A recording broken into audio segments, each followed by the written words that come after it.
యోహాను సువార్త 1వ అధ్యాయంలో ఆదియందు వాక్యమండను, వాక్యము దేవుని యొద్దుండెను, వాక్యము దేవుడై ఉన్నాడు అన్నాడు. అనగా దేవుడి శబ్దస్వరూపుడుగా మొట్టమొదటిగా ఉన్నాడు. ఆదికాండం 1వ అధ్యాయంలో ఆ శబ్దం ద్వారా సూర్యచంద్ర నక్షత్రాలు సృష్టించాడు.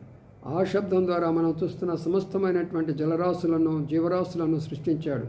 ఆ శబ్దం ద్వారా కొండలు, పర్వతాలు, సముద్రాలన్నీ కూడా శబ్దం ద్వారా వచ్చినాయి. ఆ శబ్దం ద్వారా మానవులు, పక్షులు, పక్షాదులు, పశువులన్నీ కూడా వచ్చినాయి.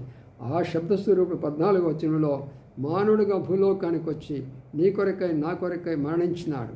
ఆయన ఈ లోపలప్పుడు ఆయన శబ్దం ద్వారా అనేకులను స్వస్థపరిచినాడు, చనిపోయిన వాళ్ళని లేపాడు, దయ్యాలను వెళ్ళగొట్టినాడు, అనేకమైన అద్భుతాలు చేశాడు. ఆయనే శబ్దస్వరూపుడు, ఆయనే యెహోవా దేవుడు, ఆయనే యేసుక్రీస్తు ప్రభువారు. ఇంత స్పష్టముగా ఏ గ్రంథంలోనైనా ఉన్నదా? ఆ ప్రభువు నమ్ముకొనండి. శబ్దస్వరూపుడు నీ జీవితంలో గొప్ప కార్యం చేస్తాడు.